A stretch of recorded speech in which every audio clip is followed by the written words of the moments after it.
Hello guys, this is Rakesh आर्डिवेंसर्स। Now अपना discussion start करते हैं। और डिस्कशन जो पिछला वीडियो था उसमें आपने देखा था कि फूड और ह्यूमन हेल्थ के ऊपर आज जो चैप्टर 2 है क्लास 10th राजस्थान बोर्ड और एनसीईआरटी जो दोनों के अंदर ह्यूमन सिस्टम से रिलेटेड जो कोई चैप्टर है उस पर हम लोग डिस्कस करेंगे। ठीक है, चैप्टर कौन सा है? 2 चैप्टर है जो है क्या है, ह्यूमन सिस्टम। ठीक है, इसके ऊपर हम लोग डिस्कस करेंगे आज। क्लियर हो गई बात? चलिए, तो आप लोग अगर किसी भी बॉडी को देखते हैं तो बॉडी जो है उसके अंदर जो भी फंक्शन होते हैं, मेटाबॉलिक फंक्शन है चाहे वो एनाबॉलिक जो फंक्शन है, उन फंक्शंस की अगर आप बात करते हैं, जो मेटाजोन्स है जितने भी जो हाईली डेवलप्ड ऑर्गेनिज्म है, ठीक है, चाहे आप किसी भी एनिमल की बात कर लीजिए, वहां पर क्या है कि हर फंक्शंस को रेगुलेट करने के लिए अलग अलग सिस्टम्स हैं। ठीक है, एज वेल सेम ह्यूमन की बॉडी भी बड़ी कॉम्प्लेक्स बॉडी है। ठीक है, तो ह्यूमन के अंदर जितने भी मेटाबॉलिक फंक्शंस होते हैं या कोई भी जो फंक्शन है उसके लिए एक अलग सिस्टम है, अलग तरीके के टिश्यूज है, अलग तरीके से ऑर्गन है, वो क्लासिफाइड है, डिफरेंशिएट है और वो अलग अलग काम करते हैं बट कोऑर्डिनेटली काम करते हैं। ठीक है, बात यह है कि मैंने जो बता रहा हूं कि ह्यूमन की जो बॉडी है काफी कॉम्प्लेक्स है। हर मतलब फंक्शन के लिए अलग सेल डिफरेंशिएटेड सेल है और वो अलग तरीके से फंक्शन करेगी। हाँ, ये अलग बात है कि वो कोऑर्डिनेटली फंक्शन करती है। अगर हम थोड़ा सा पीछे की तरफ चले, मतलब कि जब स्टार्टिंग लाइफ थी, जब स्टार्टिंग लाइफ के अंदर ऐसा नहीं था। स्टार्टिंग जब लाइफ थी तब ऐसा नहीं था। आपने पढ़ा होगा इन चीजों के बारे में।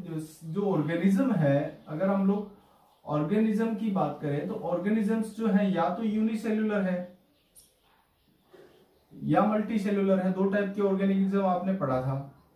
ठीक है, 2 टाइप्स के ऑर्गेनिज्म के बारे में आपने पढ़ा होगा पिछली क्लासों में। Unicellular that means single cell है। कैसी सेल है? सिंगल सेल है, एक ही कोशिका है, अकेली कोशिका। मल्टी सेल्युलर का मतलब मोर देन 1, एक से ज्यादा कोशिकाएं हैं वहां पर। अब इन दोनों में जो फंक्शन होगा वो अलग अलग तरीके से होगा। इस ऑर्गेनिज्म में जितने भी एक्टिविटीज होगी वो सारी विद इन सेल होगी, एक ही सेल के अंदर होगी। विद इन ए सेल, एक अकेली सेल के अंदर होगी, चाहे वो डाइजेशन है, चाहे वो एब्जॉर्प्शन है, चाहे वो एक्सक्रीशन है, चाहे एक्सचेंज ऑफ गैस है। All these kind of activities are takes place in only cell. ठीक है, बट मल्टी सेल्युलर जब आप ऑर्गेनिज्म की बात करते हैं तब यहां पर हर सेल अलग तरीके से फंक्शन करेगी, वो अलग सेपरेटली फंक्शन करेगी दूसरी सेल से। वो मतलब कि कोऑर्डिनेटली फंक्शन करेगी लेकिन अलग फंक्शन होगा। ये अलग अलग तरीके से डिफरेंशिएट होकर फंक्शन करेगी। तो मल्टी सेल्युलर और यूनिसेल्युलर ऑर्गेनिज्म में ये बेसिक डिफरेंस होता है। तो हम लोग जब पढ़ते हैं तो हमने देखा होगा कि cell is a smallest unit of the life. अगर आप सेल की बात करते हैं, क्योंकि जितने भी टिश्यूज या ऑर्गन्स या सिस्टम्स या बॉडीज जो भी बनी हुई है तो उनका जो बेसिक जो स्ट्रक्चर है वो सेल है। सेल के बिना इनका पॉसिबिलिटी या संभव नहीं मान सकते। तो अगर हम लोग बात करते हैं सेल के बारे में तो सेल क्या है? सेल क्या है? Structural and functional unit of life. Structural and functional unit of life माना जाता है। ठीक है, कहने का मतलब कोशिका ही शरीर की संरचनात्मक और क्रियात्मक इकाई है। तो हमने जो अर्लियर क्लासेस में पढ़ा था उसमें देखा था कि सेल्स हैं, they are becomes grouping, comes into group, और क्या बनाएगी? वो टिश्यू बनाएगी। क्या बनाएगी? टिश्यू बनाती है। यानी कोशिकाएं जब इकट्ठी होकर मतलब इकट्ठी हो जाती है और अलग तरीके से डिफरेंशिएट हो जाती है तो टिश्यू बनता है। और टिश्यूज जब एक साथ होते हैं तब क्या बनता है? ऑर्गन बनता है। देन ऑर्गन्स जब एक साथ आते हैं तब क्या बनता है? सिस्टम बनता है। किसका फॉर्मेशन होता है? And systems form the bodies. एक जनरल मतलब वो है सिस्टम, मतलब बॉडी का जो जब इवोल्यूशन हो रहा था बॉडी का जो ऑर्गेनाइजेशन है वो जनरली किस तरफ से हुआ? Cell, cell then tissue, tissue से फिर क्या बना होगा? ऑर्गन, ऑर्गन से फिर ऑर्गन जब असिमिलेट हुए, असेंबल हुए तो क्या बना होगा? सिस्टम्स बने होंगे। सिस्टम्स से फिर क्या असेंबल होने से क्या बनी होगी? बॉडी बनी होगी। तो ह्यूमंस की जो बॉडी है वो उसका जो ऑर्गेनाइजेशन होता है, बॉडी का जो ऑर्गेनाइजेशन होता है वो ऑर्गन सिस्टम लेवल का होता है। ह्यूमंस की बॉडी का जो ऑर्गेनाइजेशन है वो ऑर्गन और सिस्टम लेवल का होता है। कहने का मतलब ये हुआ कि हमारी बॉडी में फंक्शन करने के लिए अलग अलग सिस्टम्स हैं जो अलग अलग वर्क के लिए या फंक्शन के लिए डिफरेंशिएट है।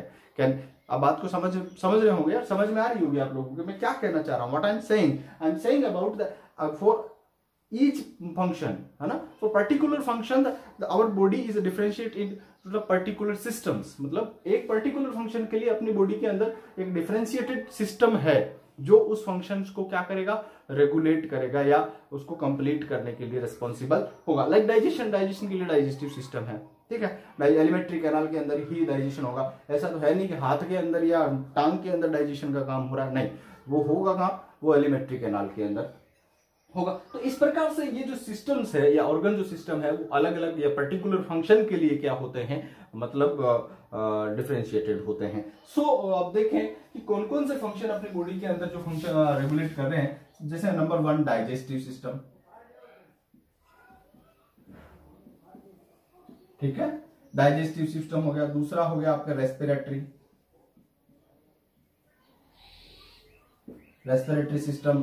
तीसरा हो गया एक्सक्रीटरी,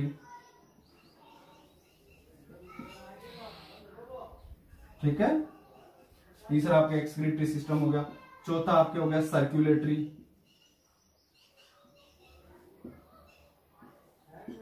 ठीक है। पांचवा आपके हो गया नर्वस। छठा आपके हो गया एंडोक्राइन सिस्टम, ठीक है। सातवां आपके हो गया रिप्रोडक्शन,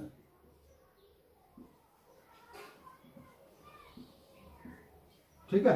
और भी होते हैं जैसे इंटेग्यूमेंट्री सिस्टम वगैरह है, हालांकि वो आप हायर क्लासेस में जाकर पढ़ेंगे। जनरली मैं 10th क्लास के लिए मतलब जनरल साइंस के हिसाब से आपको बता रहा हूं कि डाइजेस्टिव सिस्टम हो गया, रेस्पिरेटरी सिस्टम हो गया, एक्सक्रीटरी सिस्टम हो गया, सर्कुलेटरी सिस्टम है, नर्वस सिस्टम्स है, एंडोक्राइन सिस्टम है एंड रिप्रोडक्टिव सिस्टम्स है। तो ये सारे सिस्टम मिलकर अपनी बॉडी को असेंबल करते हैं। ह्यूमन की बॉडी को क्या करता है, असेंबल करता है। तो मैंने स्टार्ट में आपको ये बताया था कि जो सेल है, सेल ने असेंबल होकर क्या बनाया होगा, टिश्यू बनाया, और टिश्यू ने फिर then organ and organ then system and then system assemble होकर क्या बनाते हैं, बॉडी बनाते हैं। मतलब the various kind of the systems are present in our body. अपनी बॉडी के अंदर अलग अलग टाइप्स के सिस्टम्स प्रेजेंट होते हैं, जैसे डाइजेस्टिव सिस्टम पाचन तंत्र, रेस्पिरेटरी सिस्टम श्वसन तंत्र, एक्सक्रीटरी सिस्टम उत्सर्जन तंत्र, सर्कुलेटरी सिस्टम परिसंचरण तंत्र, नर्वस सिस्टम तंत्रिका तंत्र, एंडोक्राइन सिस्टम यानी अंतःस्रावी तंत्र, रिप्रोडक्टिव सिस्टम यानी प्रजनन तंत्र। ये कुछ 6-7 प्रकार के जो सिस्टम्स है वो अपनी बॉडी के अंदर एक साथ कोऑर्डिनेटली फंक्शन करते हैं, एक साथ क्या करते हैं, कोऑर्डिनेटली फंक्शन करते हैं। In this video we will discuss about the digestive system. हम लोग आज जो इस वीडियो है इसके अंदर जनरली डाइजेस्टिव सिस्टम के बारे में डिस्कस करेंगे। तो देखते हैं डाइजेस्टिव सिस्टम्स जो है वो क्या होता है। डाइजेस्टिव सिस्टम्स के ऊपर अगर हम लोग बात करते हैं तो ये कैसे मतलब कि असेंबल होता है और कैसे कौन कौन से इसके अंदर ऑर्गन है और वो कैसे फंक्शन करते हैं, ठीक है। तो अभी तक का आपको मैं आई होप कि आपको जो ये जो जनरल डिस्कशन था वो समझ में आया होगा।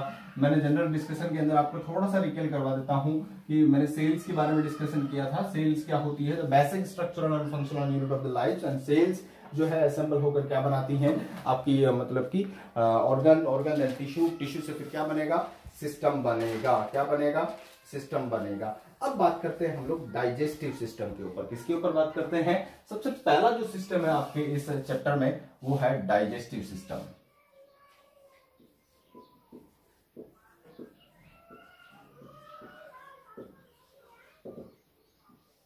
इसके ऊपर हम लोग बात करेंगे। डाइजेस्टिव सिस्टम क्यों इसकी रिक्वायरमेंट है, क्या काम करेगा, कैसे ये असेंबल हुआ था, और बाकी इसकी जो थोड़ी बहुत एबनॉर्मलिटीज के बारे में हम लोग डिस्कस करेंगे। हालांकि जनरली ही डिस्कशन करेंगे, क्लास 10th है तो ज्यादा डीपली नहीं चलेंगे, नॉर्मल बातचीत के ऊपर हम लोग इसको फिनिश करते हुए चलेंगे और हम लोग अपना डिस्कशन कंप्लीट करते हैं। तो डाइजेस्टिव सिस्टम में क्या होता है, एक्चुअली होता क्या है कि एक आदमी को जब एनर्जी चाहिए होती तो वो क्या लेगा, फूड लेगा। और फूड के अंदर कुछ कंपोनेंट्स होंगे जैसे कार्बोहाइड्रेट, ठीक है, प्रोटीन खाया होगा, फैट लिपिड खाया होगा या फैट खाया होगा आप लोगों ने, ठीक है। इसके अलावा जो न्यूट्रिएंट्स है जो जैसे विटामिन है, मिनरल है, वाटर है, ठीक है, वो सारे के सारे, इन सभी को हम लोग क्या कहते हैं, न्यूट्रिएंट्स कहते हैं। और these are present in the complex form. कौन सी फॉर्म में? ये फूड के अंदर किस फॉर्म में प्रेजेंट होते हैं? कॉम्प्लेक्स फॉर्म में प्रेजेंट होते हैं। कौन सी फॉर्म में प्रेजेंट होते हैं? कॉम्प्लेक्स फॉर्म में प्रेजेंट होते हैं। तो अपनी बॉडी के अंदर जब ये जाएंगे after the ingestion of the food, ingest of the food, जब अपने बॉडी के अंदर जाएंगे तो we can not utilize directly all these kind of the nutrients. क्यों नहीं कर पाएंगे? क्योंकि ना तो हम लोग इनको एब्जॉर्ब कर पाएंगे, और एब्जॉर्ब नहीं कर पाएंगे तो अपने सेल तक नहीं जा पाएंगे। अब जब ये एब्जॉर्ब कब करेंगे? जब इनका क्या करोगे आप? कैटाबोलाइज करोगे। लेकिन कैटाबोलाइज कहां करोगे? कैटाबोलाइज आप आपके डाइजेस्टिव सिस्टम यानी एलिमेंट्री कैनाल में करोगे। कहां करोगे? एलिमेंट्री कैनाल में करोगे। तो एक प्रोसेस होगा जो बॉडी के अंदर आफ्टर द फूड के ingestion of after the food, तो क्या होगा? एक प्रोसेस होगा जिसको आप लोग क्या बोलेंगे? डाइजेशन बोलेंगे। क्या बोलेंगे? क्या बोलेंगे? डाइजेशन क्या होता है? डाइजेशन एक प्रोसेस है जिसके अंदर क्या होता है, जो कॉम्प्लेक्स सब्सटेंस होता है, सब्सटेंस को क्या किया जाता है? कैटाबोलाइज्ड किया जाता है। क्या किया जाता है? कैटाबोलाइज्ड इनटू द सिंपलेस्ट फॉर्म में। कौन सी? कॉम्प्लेक्स जो फॉर्म थी उसको कौन सी फॉर्म में तोड़ा आपने? सिंपलेस्ट फॉर्म में तोड़ा था। ठीक है, एक ऐसा प्रोसेस जिसके अंदर कॉम्प्लेक्स सब्सटेंस को स्मॉलर या सिंपल सब्सटेंस में एंड एब्जॉर्बेबल सब्सटेंस में अगर तोड़ा जाता है तो उसको हम लोग क्या कहते हैं? डाइजेशन बोलते हैं। डाइजेशन एक प्रोसेस है जिसके अंदर क्या किया जाता है? Complex substance is converted into the simpler and absorbable substance. It is called digestion which takes place in the digestive system, which takes place into the digestive system. ये बात आपको समझ लेनी है। मैंने क्या बोला कि जो भी न्यूट्रिएंट्स हम लोग फूड के अंदर या फूड सप्लीमेंट में जो भी न्यूट्रिएंट्स हम लोग इनटेक करते हैं, ठीक है, तो इनटेक करने के बाद में उसमें जो कॉम्प्लेक्स सब्सटेंस है उनको डायरेक्टली यूज नहीं कर सकते। तो उनको क्या करना पड़ता है? ब्रेक डाउन करना पड़ता है या कैटाबोलाइज करना पड़ता है ना। तो कैटाबोलाइज करने का जो प्रोसेस है, कैटाबोलाइज करने का जो प्रोसेस है, उस प्रोसेस को आप क्या बोलोगे? डाइजेशन बोलोगे। अब आपने कैटाबोलाइज या डाइजेशन में आपने किया क्या किया? ये कि जो कॉम्प्लेक्स सब्सटेंस है उसको आपने ब्रेक डाउन किया into the simpler substance and absorbable substance. This process is digestion. This process is digestion. कहने का मतलब सिंपल सी बात है कि पाचन एक ऐसी प्रक्रिया है जिसके अंदर आपने जो भी जटिल पदार्थ जो भोजन में लिया था उसको आपने क्या किया? तोड़ा है सरल पदार्थों में और अवशोषण योग्य पदार्थों में, ताकि उसका अवशोषण किया जा सके और सेल को कोशिकाओं तक पहुंचाया जा सके और वहां पर उसका सदुपयोग या उपयोग किया जा सके। तो ये एक डाइजेशन वाला प्रोसेस है। अब मैंने आपको बताया कि सर डाइजेशन कहां होगा? तो डाइजेशन होगा आपके डाइजेस्टिव सिस्टम में। तो डाइजेस्टिव सिस्टम जो होता है वो मेनली किस किस चीजों से कंसिस्ट होता है? डाइजेस्टिव सिस्टम जो है मेनली, डाइजेस्टिव सिस्टम में क्या क्या हो सकता है? देखिए, डाइजेस्टिव सिस्टम जो है वो मेनली कंसिस्ट होता है किससे? Mouth, buccal cavity, alimentary canal and digestive gland से।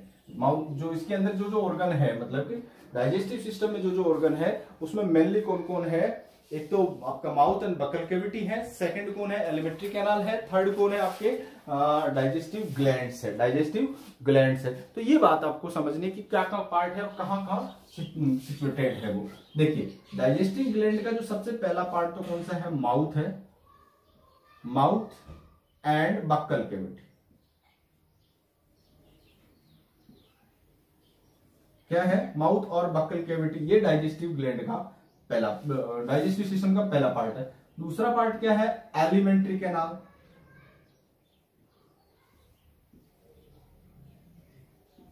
ठीक है, दूसरा पार्ट कौन सा है? Alimentary canal. और तीसरा इसका जो पार्ट कौन सा है वो क्या है?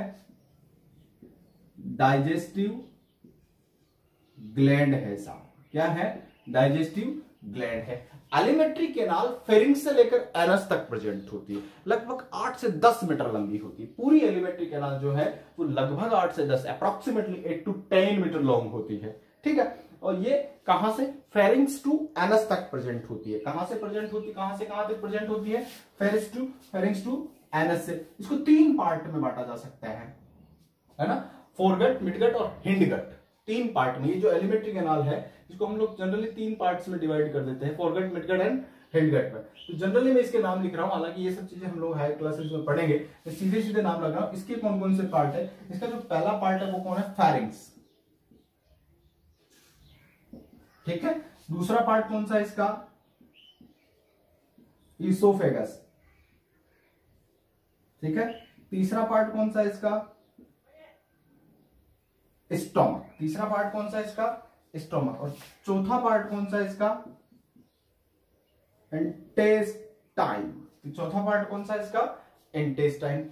Intestine is further divided into the 2 parts. कितने पार्ट्स में डिवाइड हो जाती है, 2 पार्ट्स में डिवाइड होती है, ठीक है। एक तो है आपके स्मॉल इंटेस्टाइन, ठीक है। एक कौन सी है आपकी, लार्ज इंटेस्टाइन, है ना। छोटी आंत और बड़ी आंत, बात समझ में आ गई। छोटी आंत जो है वो फर्दर और डिवाइड होती है आपके डुओडेनम, जेजुनम एंड किसमें, इलियम में। और लार्ज इंटेस्टाइन जो है वो किसमें होती है, सिक्कम एंड कोलन में डिवाइड होती है। और इसका जो लास्ट पार्ट जो है वो क्या है, रेक्टम है। क्या है, रेक्टम है। तो ये एक मतलब कि जो आपका डाइजेस्टिव सिस्टम है उसका एक जनरल आउटलाइन मैंने आपको बताया कि डाइजेस्टिव सिस्टम में कौन कौन से पार्ट जो है वो इन्वॉल्व होते हैं। मैंने आपको बताया माउथ, दूसरा एलिमेंट्री कैनाल, एलिमेंट्री कैनाल में pharynx, oesophagus, stomach, intestine, rectum, small intestine and large intestine. Small intestine के लिए आप लोग फर्दर और मतलब क्लासिफाई करते हैं, हम देखेंगे अभी बाद में। इसको डुओडेनम, जेजुनम और इलियम में क्लासिफाई करते हैं। किस किस में, डुओडेनम, जेजुनम और इलियम में आप लोग इसको क्या करते हैं, क्लासिफाई करते हैं। द लार्ज इंटेस्टाइन जो है वो किसमें मतलब कि कोलन और सिक्कम में क्या होती है, क्लासिफाई होती है, यानी आगे फर्दर और डिवाइड होती है किसमें, कोलन और सिक्कम में। अब बात करते हैं डाइजेस्टिव ग्लैंड की। जनरली ह्यूमन में 3 टाइप्स की डाइजेस्टिव ग्लैंड होती है और मैं उनको यहां मतलब कि शो कर रहा हूं। नंबर 1 आपके हैं सलाइवरी ग्लैंड। कौन सी ग्लैंड है, सलाइवरी ग्लैंड है, ठीक है। ह्यूमन में 3 types of the salivary glands are present. 3 types की सलाइवरी ग्लैंड्स होती हैं। कौन कौन सी, sublingual, submandibular and parotid. Sublingual, submandibular या submaxillary and parotid salivary gland. एक चौथी सलाइवरी ग्लैंड होती है जिसको हम लोग इंफ्रा ऑर्बिटल सलाइवरी ग्लैंड कहते हैं, the which are absent in the human. Human में इंफ्रा ऑर्बिटल जो सलाइवरी ग्लैंड है वो क्या होती है, एब्सेंट होती है। क्लियर, बात समझ में आ गई। ये कहां लोकेटेड होती है उनके ऊपर हम लोग डिस्कस करते हैं। दूसरा देखिए आप लोग, दूसरा जो है वो है इसका लीवर। दूसरा कौन सा है, डाइजेस्टिव ग्लैंड कौन सी है, liver. The liver is a most largest gland in our body. अपनी बॉडी की सबसे लार्जेस्ट ग्लैंड है। और ऑर्गन के फॉर्म में अगर बात करें तो ब्रेन के बाद में दूसरा बड़ा ऑर्गन है, दूसरा बड़ा ऑर्गन है ब्रेन के बाद में। और वैसे अगर हम लोग ऑर्गन की बात करें सबसे बड़ा ऑर्गन जो है वो सिर्फ स्किन होता है, बट अकॉर्डिंग टू वेट के हिसाब से बात करें तब तो लार्जेस्ट, सबसे लार्जेस्ट ग्लैंड होती है लीवर। इसके अंदर एक छोटा सा मतलब कि बैग लाइक स्ट्रक्चर होती है जिसको हम लोग क्या कहते हैं, गॉल ब्लैडर। क्या कहते हैं हिंदी में, इसको पित्ताशय कहा जाता है। और तीसरी जो ग्लैंड है वो ग्लैंड है पैनक्रियास। कौन सी है, पैनक्रियास। कौन सी ग्लैंड है, पैनक्रियास, जिसको आप लोग अग्नाशय कहते हैं। तो चलिए अब बात करते हैं हम लोग इनकी सिचुएशन पे, इनकी लोकेशन पे। सबसे पहले हम लोग माउथ और बकल कैविटी की बात करते हैं। ये आपको एक डायग्राम दिख रहा होगा बोर्ड के ऊपर। इस डायग्राम के अंदर, हालांकि इतना अच्छा डायग्राम नहीं बनाना आता है मुझे, फिर भी मैं कोशिश किया है अच्छे से डायग्राम को शो करने की, आपको दिख रहा होगा, ठीक है। तो ये सबसे ऊपर की तरफ जो हेड रीजन के अंदर होता है, यहाँ रेडिश सी मैंने लाइन कर रखी है, और एक ट्रांसवर्स फिशर के रूप में होता है जो covered by the upper and lower lip, जो मतलब कि covered by the upper and lower lip, it is called mouth. It is called mouth. Mouth are open in the bowl shape structure. Mouth किसमें open होता है, bowl shape structure में open होता है, जिसको हम लोग क्या बोलते हैं, बक्कल कैविटी। क्या बोलते हैं, बक्कल कैविटी कहते हैं। क्या कहते हैं साहब इसको, बक्कल कैविटी कहते हैं। आगे मेरी बात समझ में, that buccal cavity is covered by the soft palate at the bottom, मतलब सॉफ्ट पैलेट जो होता है इसका बॉटम पे होता है, और हार्ड पैलेट जो होता है वो कहाँ होता है, अपर साइड में होता है, एट द टॉप होता है। दो प्रकार के मतलब कि सॉफ्ट पैलेट और हार्ड पैलेट से कवर्ड रहता है ऊपर और नीचे से, और जिनको चारों तरफ से क्या उसके ऊपर क्या प्रेजेंट होते हैं, जॉज प्रेजेंट होते हैं। तो अपर जॉ और लोअर जॉ के बीच में एक बाउल से स्ट्रक्चर होती है जिसको आप लोग क्या कहते हैं, बक्कल कैविटी कहते हैं। And both between the both jaws, दोनों जॉ के बीच में एक मतलब मस्कुलर स्ट्रक्चर होती है जिसे आप टंग कहते हैं, क्या कहते हैं, which are joint at the lower bottom या बॉटम विद फ्रेनुलम लिंगुई, मतलब जीभ जो होता है नीचे से एक मेम्ब्रेनियस स्ट्रक्चर से जुड़ी रहती है जिसको आप लोग क्या बोलते हैं, फ्रेनुलम लिंगुई बोलते हैं। क्या बोलते हैं, फ्रेनुलम लिंगुई कहते हैं। तो यहाँ पर एक टंग मस्कुलर स्ट्रक्चर होती है जो क्या होती है, मतलब टंग कहलाती है। इसका the anterior part is free and posterior part joint with the hard apparatus.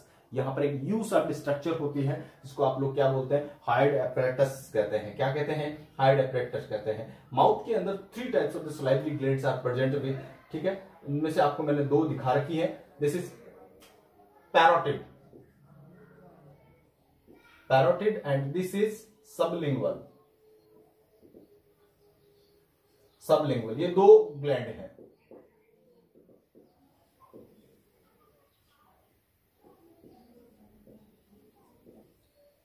ठीक है।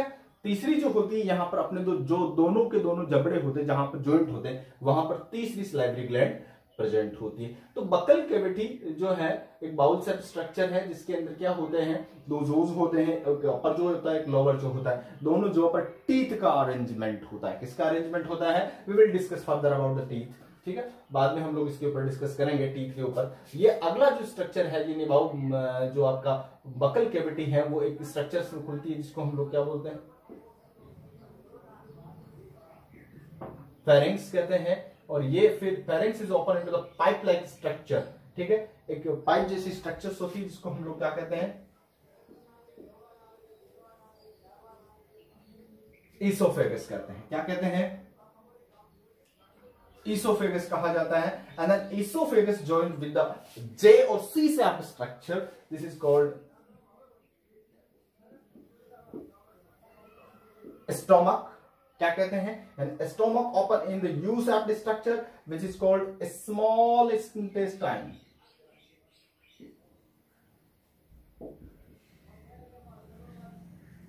इसको आप लोग क्या कहते हैं, small intestine. And small intestine जो है बाद में किसमें खुलती है, लार्ज इंटेस्टाइन में। किसमें खुलती है बेटा, लार्ज इंटेस्टाइन में खुलती है। अब बात करते हैं हम लोग स्मॉल इंटेस्टाइन।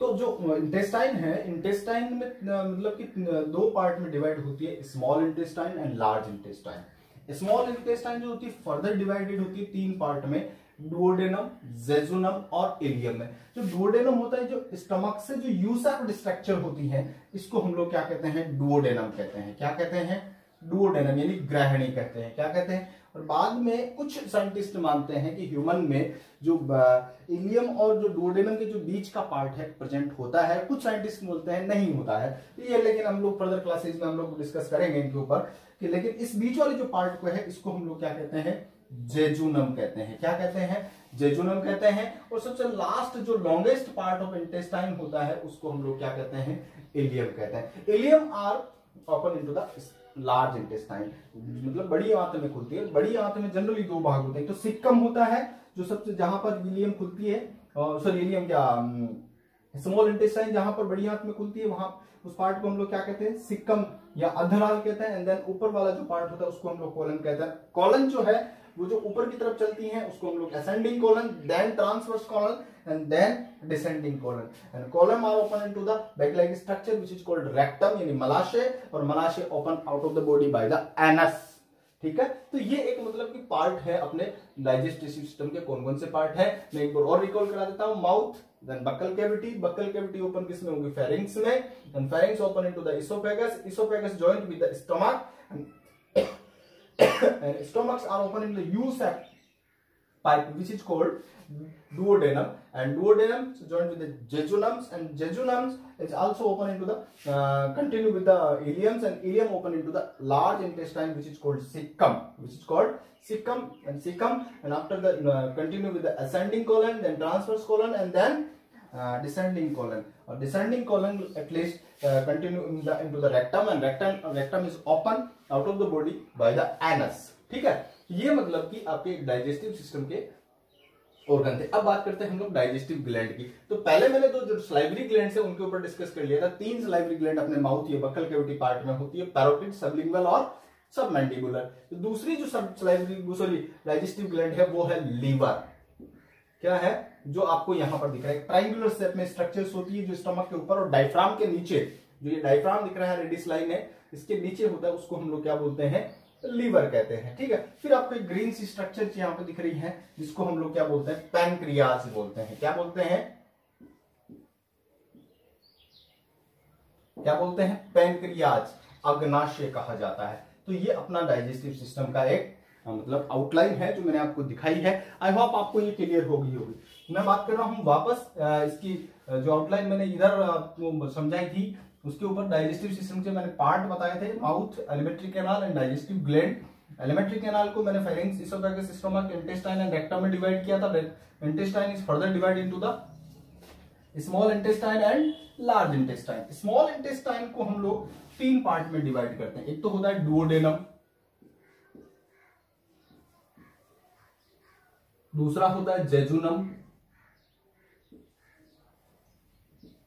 और तीसरा होता है इलियम। ठीक है, 3 पार्ट है। स्मॉल इंटेस्टाइन के कितने पार्ट है, 3 पार्ट। कौन कौन सा, डुओडेनम, जेजुनम एंड इलियम। जो लार्ज इंटेस्टाइन है इसके 2 पार्ट है। कौन कौन सा, एक तो सिक्कम, दूसरा कौन सा है, कोलोन। ठीक है, कोलोन। लार्ज इंटेस्टाइन जहां पर इलियम से जुड़ती है वहां पर एक छोटी सी मतलब की ऑर्गन होता है जो एक प्रकार का वेस्टिजियल ऑर्गन होता है जिसको हम लोग क्या बोलते हैं, अपेंडिक्स कहते हैं। क्या कहते हैं,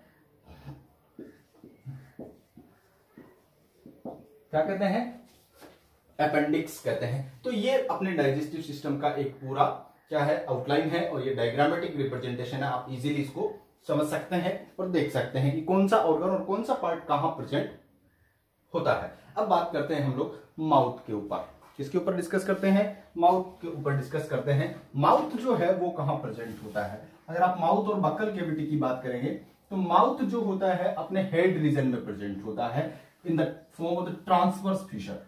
किस फॉर्म में प्रेजेंट होता है, अगर आप माउथ की बात करें तो अपने हेड रीजन में होगा। ठीक है, माउथ की अगर अपन बात करें, पहला जो पॉइंट है इसका क्या है, माउथ। माउथ कहां होगा, हेड रीजन में। ठीक है, ट्रांसवर्स फिशर के फॉर्म में होगा और कवर्ड किससे रहेगा, upper lip and lower lip से कवर्ड रहता है। ऊपर वाले होठ से और नीचे वाले होठ से कवर्ड रहता है। और ओपन किस में होता है, बक्कल कैविटी में होता है। और ये लिप क्या करते हैं, मूवमेंट करते हैं, ओपनिंग एंड क्लोजिंग में हेल्प करते हैं, ताकि जब भी हम लोग किसी भी चीज को इंजेस्ट करते हैं या ड्रिंक करते हैं तब ये अपनी मतलब कि माउथ की ओपनिंग एंड क्लोजिंग में हेल्प करते हैं। आगे बात समझ में। दूसरी जो है, माउथ किस में ओपन होता है, माउथ होता है बक्कल कैविटी में। किसमें ओपन होता है, बक्कल कैविटी जो होती है एक बाउल शेप स्ट्रक्चर होती है। कैसी स्ट्रक्चर होती है, बाउल शेप्ड स्ट्रक्चर होती है, कवर्ड विद द अपर जो एंड लोअर जो, यानी ऊपर वाला जो होता है हार्ड पैलेट होता है और नीचे वाला जो होता है वो सॉफ्ट पैलेट होता है। ठीक है, अब बक्कल कैविटी जो बाउल शेप्ड होती है, अपर जो और लोअर जो से कवर होती है, जो एंड लोअर जो से कवर होती है। जोज के ऊपर क्या होता है, टीथ का अरेंजमेंट होता है। किसका अरेंजमेंट होता है, टीथ का अरेंजमेंट होता है। जोज जो है इनके ऊपर क्या प्रेजेंट होते हैं, टीथ प्रेजेंट होते हैं। और इनका जो अरेंजमेंट होता है वो थिकोडोंट टाइप होता है। कैसा होता है, थिकोडोंट टाइप होता है। टीथ का जो अरेंजमेंट अपने ह्यूमंस का जो टीथ का अरेंजमेंट होता है वो कैसा होता है, थिकोडोंट। थिकोडोंट का मतलब ये होता है कि जब दांत मसूड़ों के अंदर यानी गम्स के अंदर क्या होते हैं, टाइटली पैक्ड होते हैं, ऐसे टीथ को हम लोग क्या कहते हैं, थिकोडोंट टीथ कहते हैं। क्या कहते हैं, थिकोडोंट टीथ कहते हैं। और ह्यूमंस में अगर टीथ की बात करें तो ह्यूमंस में टोटल नंबर ऑफ टीथ कितने होते हैं? 32 होते हैं। कितने होते हैं? एक मतलब एडल्ट ह्यूमंस की अगर अपन बात करें तो टोटल नंबर ऑफ टीथ कितने होते हैं? 32 टीथ होते हैं। अगर आप टीथ के अरेंजमेंट की बात करेंगे तो 16 टीथ जो होंगे वो होंगे ईच जॉ पर। कितने जॉ पर? एक जबड़े पर कितने टीथ होंगे? 16 टीथ होंगे। और टोटल ह्यूमंस में टोटल 4 प्रकार के टीथ पाए जाते हैं। कितने प्रकार के टीथ होते हैं? Incisor, canine, premolar and molar. Incisor, canine, premolar and molar teeth होते हैं। टोटल कितने होते हैं? 32 टीथ होते हैं। और मैंने बताया कि एक जॉ पर कितने होते हैं? 16 टीथ होते हैं। इन 32 टीथ में से 20 टीथ तो जो होते हैं, कितने? 20 टीथ तो होते हैं बचपन में आते हैं। यानी कि बच्चा जब 6 महीने का होता है तब उसमें टीथ आना स्टार्ट होते हैं और 7 साल तक वो टीथ प्रेजेंट रहते हैं। इन टीथ को हम लोग क्या कहते हैं? मिल्की टीथ कहते हैं। क्या कहते हैं? मिल्की टीथ क्या कहते हैं? और ये जीवन में 2 बार आते हैं। एक बार तो क्या होंगे? जब बच्चा 6 महीने से लेकर 7 महीने तक होगा, 7 साल तक होगा, तब तक ये 20 जो टीथ हैं वो उसमें प्रेजेंट रहेंगे। इनको मिल्की टीथ कहते हैं। और ये बाद में टूट जाते हैं, फिर दोबारा आते हैं। तो ऐसे टीथ को हम लोग डाइफायोडोंट कहते हैं। क्या कहते हैं? डाइफायोडोंट कहते हैं। और 12 टीथ ऐसे होते हैं जो जीवन में एक ही बार आते हैं। एक लाइफ टाइम में कितनी बार आते हैं? एक ही बार आते हैं। तो मोनोफायोडोंट होते हैं। जो कितने होते हैं? 12 टीथ। कितने टीथ होते हैं?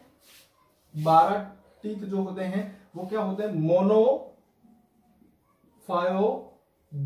होते हैं। और ये जो 20 टीथ होते हैं वो कैसे होते हैं? डाइफायोडोंट होते हैं। द्विबार दंती, ये द्विबार दंती, ये एक बार दंती होते हैं। ये 12 दांत तो क्या होते हैं? एक बार दंती। और 20 दांत जो होते हैं जिनको मिल्की टीथ कह रहे हैं आप लोग, वो क्या होते हैं? द्विबार दंती होते हैं। अगर इनके टाइप्स की बात करें टीथ के, तो 4 प्रकार के होते हैं। 4 types of teeth are present in humans. 4 प्रकार के टीथ होते हैं ह्यूमन में। कौन कौन से 4 प्रकार के होते हैं मैं यहां ऊपर लिख रहा हूं। Number 1 incisor, number 2 canine, number 3 premolar और नंबर 4 मोलार। ठीक है? Number 1 incisor, number 2 canine, number 3 premolar और नंबर 4 मोलर। ठीक है? ये 4 प्रकार के टीथ होते हैं।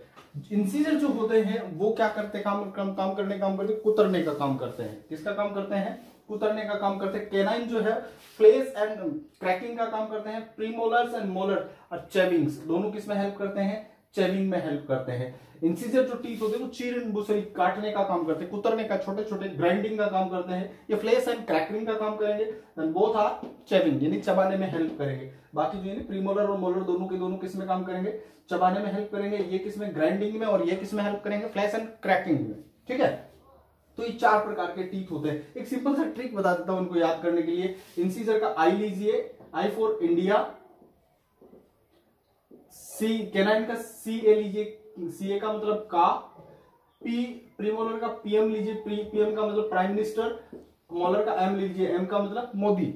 इंडिया का प्राइम मिनिस्टर कौन? मोदी। याद हो जाएगा आप लोगों को अच्छे से।